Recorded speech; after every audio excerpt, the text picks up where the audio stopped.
Un rayon de soleil levant dans le gymnase Limougeot de Kéops. Casqués et plastronnés, une trentaine de compétiteurs disputent le titre de champion de France de Naginata. Un art martial japonais issu des champs de bataille où, au XIe siècle, les moines guerriers utilisaient un long bâton flanqué en son extrémité d'une lame courbe. Aujourd'hui, la lame a fait place à du bambou et donne lieu à des combats très codifiés.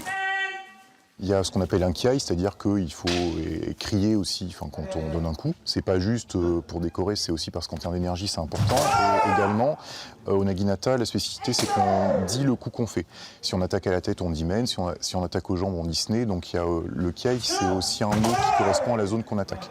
Dans son histoire, les femmes japonaises se sont elles aussi appropriées le naginata. Et en 2018, au championnat de France, ça se voit.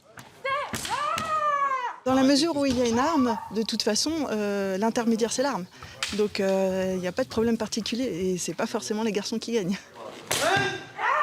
Une discipline mixte qui compte en France très peu d'initiés. Seulement 150.